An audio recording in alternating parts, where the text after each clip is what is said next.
Hey everyone, welcome back. You know that whiteboard finance article about the biggest wealth killers?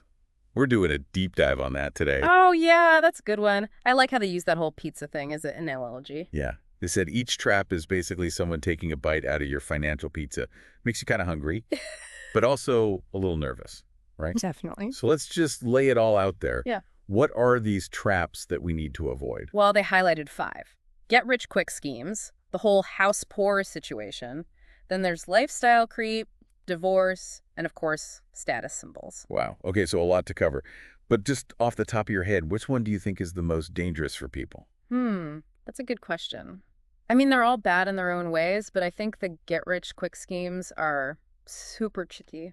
Everyone wants everything so fast these days, and that can really mess with people's finances. Yeah, especially with all the hype around meme stocks and crypto. It's like the FOMO is everywhere. For sure. And the media really doesn't help. They make it seem like everyone's getting rich so fast.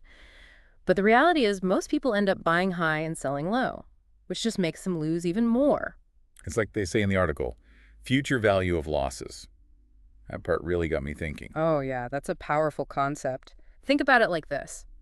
You put $10,000 into some hot stock tip, but it tanks, and you lose half. Now, what if you'd put that same money in an index fund, right? The average return is like 7%. Over 20 years, that 5 grand you lost, it could have turned into over 20,000. Whoa, okay, so chasing those quick returns can actually cost you way more in the long run. But how do you avoid that temptation? It's tough. Well, the article talks about something called the barbell strategy. It's actually pretty smart. The barbell strategy? Okay, not exactly what I pictured when I think of finance, but I'm intrigued. It makes sense, though. Imagine a barbell, right? Weights on each end. On one side, you've got your super safe investments.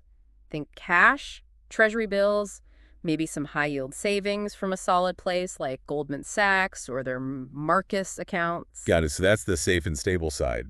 What about the other end? That's where you put like 1 to 5% max for the really risky stuff, individual stocks. Maybe a tiny bit of crypto if you can handle the stress. The point is to limit how much you could lose. So balance. Play it safe with most of your money, but still leave room for some calculated risks. Exactly, and the article really stresses don't get caught in the middle ground. High risk, but not consistent returns. That's like trying to balance on the middle of the barbell. It's not going to end well. Perfect analogy. Okay, so we've tackled those get-rich-quick schemes and learned about barbells. What's the next wealth killer we need to watch out for? This one hits a lot of people, especially when they're just starting out. It's the whole house poor trap. Yeah, that dream of owning a home can turn sour pretty quick. I bet the article talks about how easy it is to overspend and end up house poor. Oh, yeah, for sure. People get so focused on the price tag and keeping up with everyone else, they forget about all the other costs that come with owning a house. Property taxes, those can change every year. Insurance, and don't even get me started on repairs. A new roof or HVAC system can wipe out your savings. And that whole idea that owning a home automatically makes you wealthy, the article really challenges that, right? Totally, it's an illusion. Your big fancy house can actually be holding you back if you can't save or invest because your mortgage payments are so high. So how do we avoid this? What did the article say? The 30% rule is a good starting point. Try to keep all your housing costs, including the mortgage, taxes, insurance, even HOA fees if you have them, under 30% of your take-home pay. Makes sense. But is there anything else we should keep in mind when deciding how much house we can actually handle? Picking the right mortgage is huge. The article actually warns against adjustable rate mortgages, those ARMs. Your interest rate can go up, and suddenly your monthly payment is way higher. A fixed-rate mortgage where everything stays the same is generally a safer bet, especially if you're worried about interest rates going up. That's definitely reassuring to hear. A fixed rate might not sound as exciting, but that peace of mind is worth a lot. For sure. And remember, even if you qualify for a bigger loan, think about your long-term goals. Buying a smaller house that really fits your needs, instead of something just to impress your neighbors, can free up so much more money to invest, save, or do the things you love. Love that. Okay, so we've talked about get-rich-quick schemes, the dangers of being house poor. What's next on the list of wealth killers?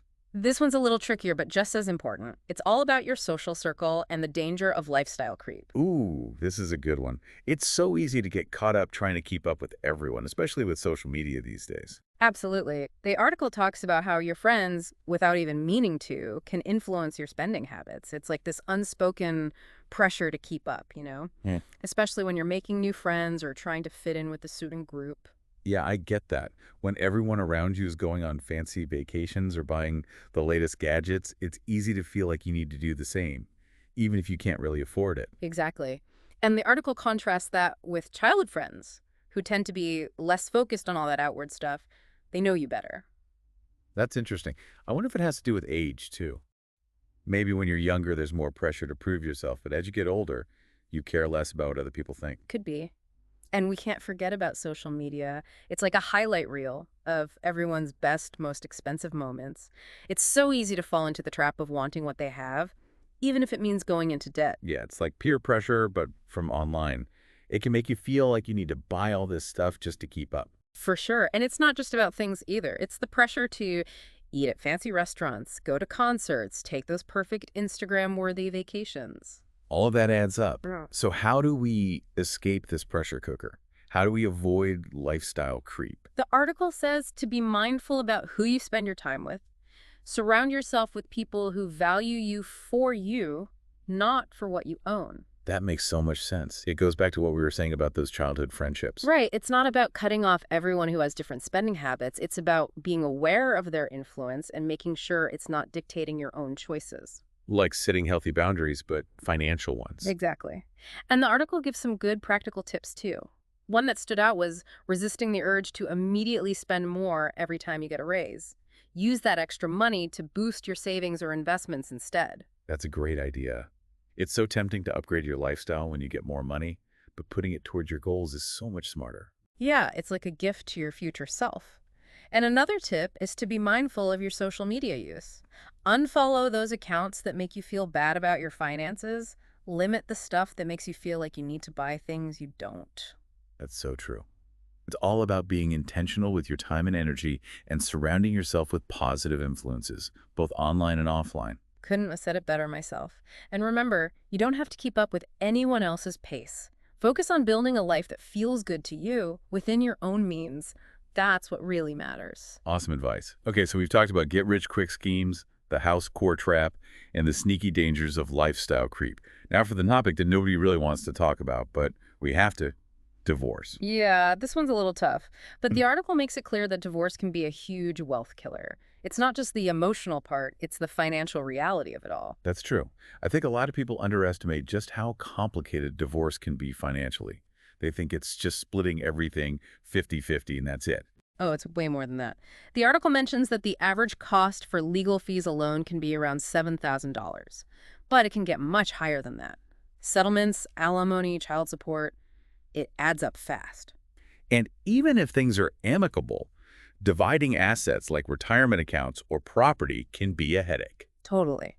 And in many states, whatever you built together during the marriage gets split 50-50, even if one person earned way more. That can be tough to swallow. They use the example of Jeff Bezos, who lost something like $38 billion in his divorce settlement. Yeah, that shows that even for the super rich, divorce can be financially devastating. It can happen to anyone. So what can people do to protect themselves, especially if they're worried about divorce? Prenuptial agreements are one option. I know they can be a touchy subject, but they can be really important, especially if someone is coming into the marriage with a lot of assets. It's definitely a conversation you should have before getting married, for sure. And the article also talks about choosing your partner wisely. Oh yeah, big time. Marrying someone who shares your financial values and goals can make a huge difference.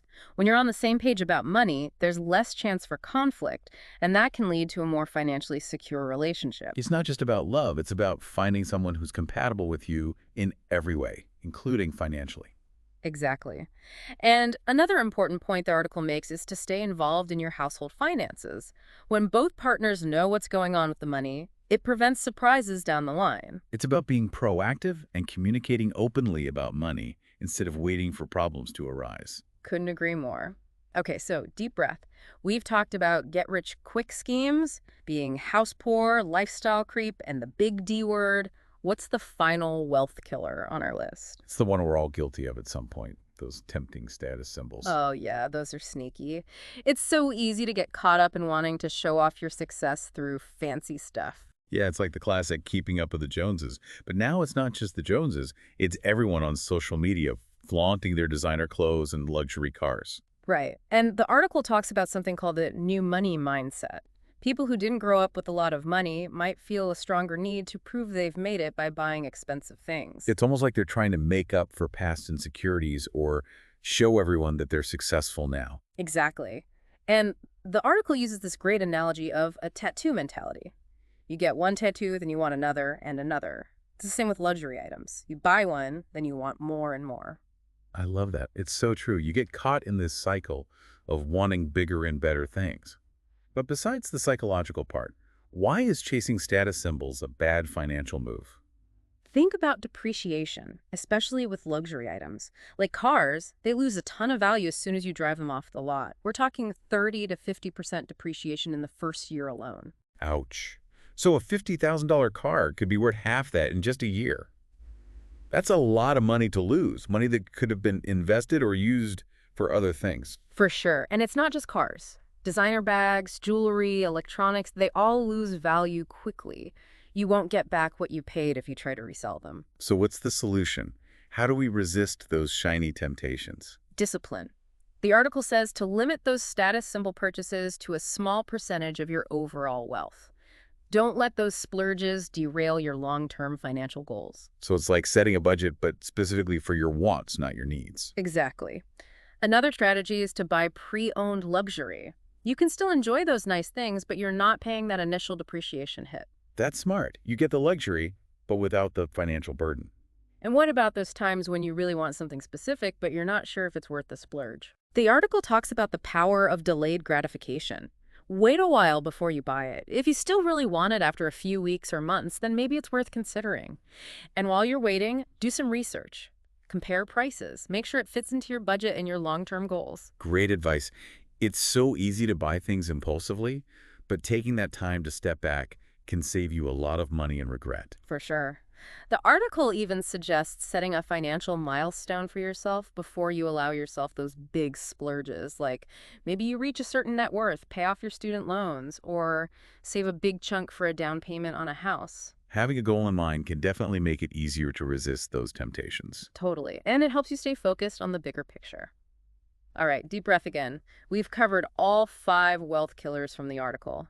Get-rich-quick schemes, being house poor, lifestyle creep, divorce, and the allure of those status symbols. That's a lot, and I bet some of these are hitting close to home for our listeners. I'm sure they are, but the good news is just being aware of these traps and understanding why they're so tempting can help us make better choices with our money. So true. Knowledge is power, right?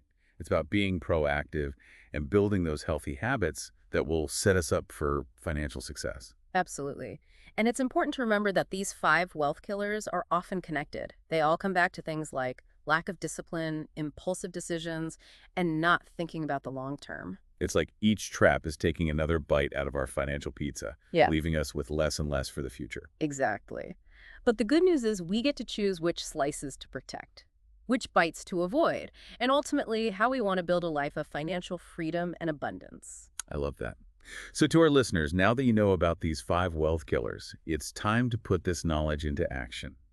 Stay tuned for part 2 of our deep dive, where we'll be talking about some practical tips and strategies for building wealth and creating a life of financial freedom and fulfillment. It's interesting how that article kind of sneaks in this bigger idea, you know? It's not just about avoiding those specific wealth killers. It's about building the right habits to be good with money in the long run. Totally. It's those small, everyday decisions that add up over time. Do you think the article does a good job of explaining what those habits are? Definitely hits on some big ones. Tracking your spending is huge. So many people have no clue where their money goes each month. Ugh, it's so true. I used to be terrible at it. I'd get to the end of the month, look at my account, and be like, wait, where did it all go? A budgeting app was a game changer for me. Right. It's crazy how those little purchases add up, like your daily latte or those impulse buys at the checkout. They can drain your account without you even noticing. The article talks about using apps, spreadsheets, even just writing it down, whatever works. I think the key is finding a system you'll actually stick with, something that feels easy. The app worked for me because it automatically categorized everything. I could see exactly where my money was going. It was kind of fun, actually. Turning it into a game, I like it. And once you know where your money's going, you can start making smarter choices. Maybe you realize you're eating out way too much, so you start cooking more. Or you find a subscription you never use and cancel it. It's those little tweaks that make a big difference over time. What about automating your savings and investments? The article mentioned that. Oh, yeah. Automating is like a secret weapon for your finances. You set it up to automatically transfer more from your checking to savings or investments each month.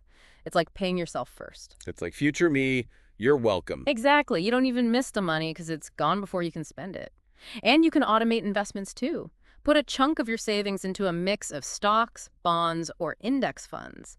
It's a great way to build wealth gradually without having to constantly manage it. I think a lot of people get intimidated by investing, but automating it makes it seem way easier. For sure, it takes the guesswork out of it.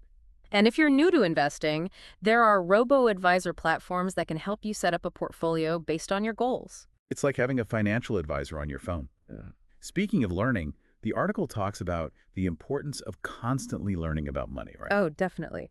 The world of finance is always changing, so you got to stay updated. Read books, listen to podcasts like this one. There are webinars, online courses, so many ways to learn about money. And it doesn't have to be boring. There are tons of resources out there that make it fun. Yeah, I actually enjoy reading about personal finance and listening to podcasts. It's like a hobby for me. Me too. It feels good to understand your money and build a secure future for yourself. What other habits does the article talk about? One that's often overlooked is goal setting. Having a clear picture of what you want to achieve financially can keep you motivated. That's so true. When you know why you're doing it, it's easier to stick to those good habits. Exactly. And the article suggests breaking down big goals into smaller steps. Saving a huge down payment for a house can feel overwhelming, but if you focus on saving a certain amount each month, it feels way more manageable. Totally. It's like anything else in life, right? Big goals are less scary when you break them down into smaller chunks, and you get to celebrate those little wins along the way. Love it. And that ties back to automation, too. When you automate your savings, you're hitting those goals without even thinking about it. Set it and forget it. Okay, so we've got tracking expenses, automating savings, learning about money, and setting goals. What else can help us build wealth? This one might sound a little weird, but the article talks about gratitude. Being grateful for what you already have can shift your mindset. I can see that. When you're focused on what you don't have, it's easy to get caught up in comparisons. Exactly. And gratitude can help you make better spending choices. When you're grateful for what you have, you're less likely to impulsively buy stuff you don't really need. It's about being content with what you have, rather than always wanting more. Right. It's not about denying yourself nice things. It's about appreciating what you have and making sure your spending aligns with your values. Okay, so habits are super important for building wealth. But the article also talks about mindset, right? Oh, yeah, that's where it gets deep. The article says your beliefs about money can actually affect your financial reality.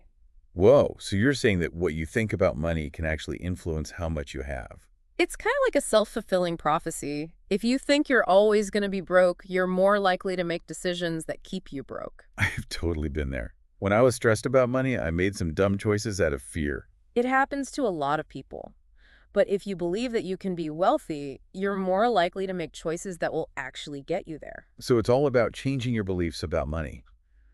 But how do you actually do that? It's not like you can just decide to have a different mindset. It's a process for sure. But the article talks about some important mindset shifts, like moving from a scarcity mindset to an abundance mindset. So instead of focusing on what you don't have, you focus on the good things and the possibilities. Exactly. And you start believing that there's enough wealth for everyone. It's not a competition where someone has to lose for you to win. I think it's easy to get caught up in that competitive mindset, especially with social media constantly showing you what other people have. Totally. Another important shift is embracing a growth mindset.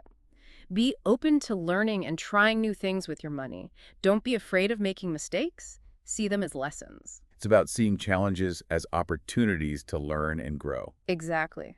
And don't forget about your environment. Surround yourself with people who have a healthy relationship with money, people who inspire you. That makes sense. It's like we were saying before about lifestyle creep. Choose your friends wisely, right? But this goes beyond friends. It's mentors, coaches, people you admire. Absolutely. Their positive energy can really rub off on you. And just as important, limit your exposure to negative people, the ones who always complain about money or make you feel bad about your own situation. It's all about creating a positive and supportive environment for yourself. Exactly. And finally, the article talks about focusing on the long term instead of just instant gratification.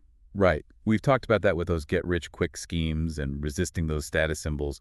It's all connected. It's about playing the long game with your money. Yes. Make choices that will benefit you in the future, even if it means sacrificing a little bit now. It's about building a solid foundation for lasting wealth and happiness. So to sum it up, an abundance mindset, a growth mindset, surrounding yourself with the right people, and thinking long-term, those are the key mindset shifts for financial success. It's not about reaching some perfect state of enlightenment. It's about constantly making those small shifts and choices that will lead to bigger results over time. It's about progress, not perfection. Yeah. That's so important to remember. And I think we need to acknowledge that wealth isn't one size fits all. What works for one person might not work for another. That's very true. The article encourages people to try different things and see what fits their lifestyle and values best.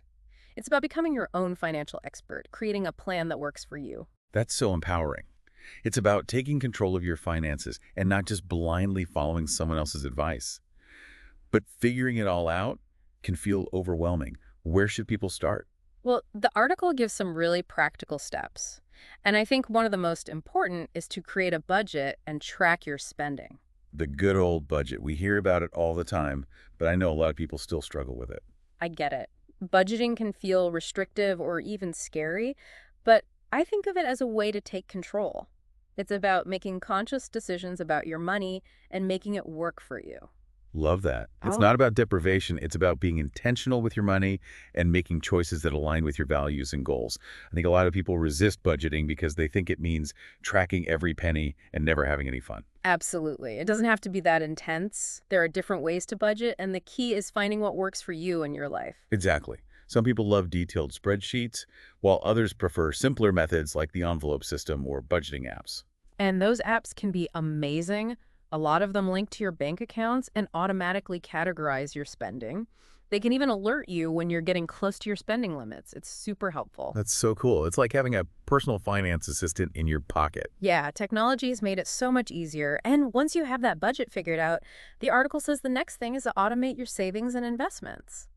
We've talked about automation a lot, haven't we? It seems like it's key for building wealth. It really is. It just takes all the stress and decision-making out of it. I literally think of it as putting my money on autopilot.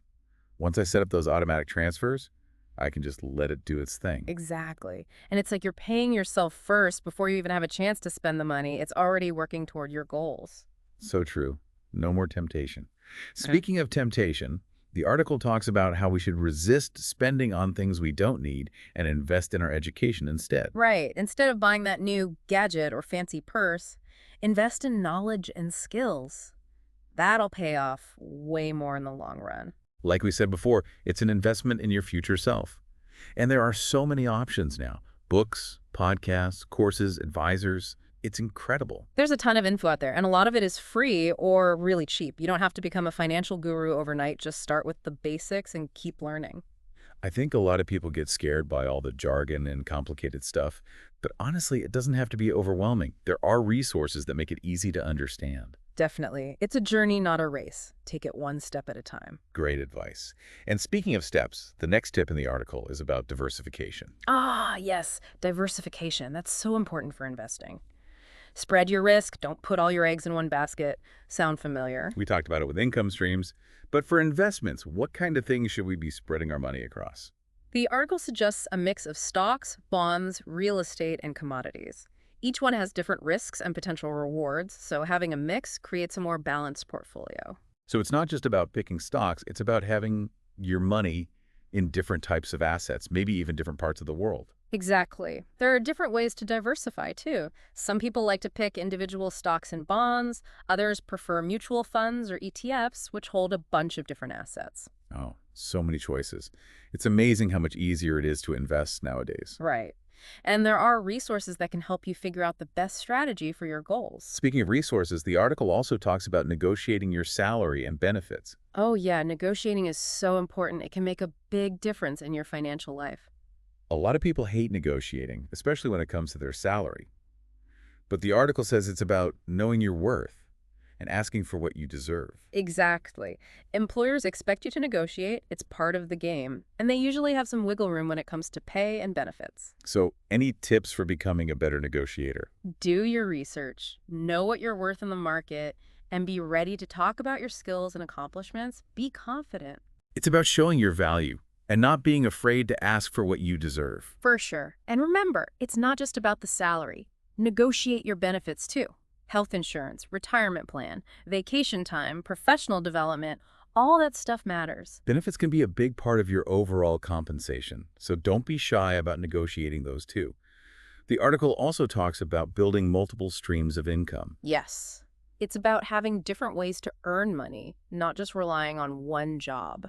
That makes a lot of sense, especially with so many people doing side hustles and gig work these days. Definitely. Having multiple income streams can give you more financial security and flexibility. It's like having a backup plan in case something happens to your main job. Exactly. And it can also be a fun way to explore your passions and maybe even turn a hobby into a business.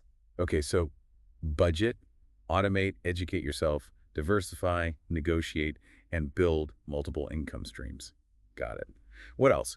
The article also mentions protecting your assets. That's a big one. It's Yeah. about making sure you have enough insurance, planning for the future, and trying to minimize your taxes. So being prepared for the unexpected and making sure your loved ones are taken care of. Exactly. It's not just about you. It's about protecting your family, your business, your legacy. It makes you think about the bigger picture. And it's good to remember that we don't have to do this alone. There are experts who can help with all this stuff. Oh, absolutely. Financial advisors, tax people, insurance agents, they can be invaluable, especially for the more complicated stuff. Well, this has been a fantastic deep dive. As we wrapped up, what's the most important thing you hope our listeners take away from this episode? Honestly, building wealth is a journey, not a race. It's about learning, growing, adapting. And it's not just about money, it's about building a life you love. So well said. And it goes back to that idea of mindset, right? What we believe about money really matters. It really does.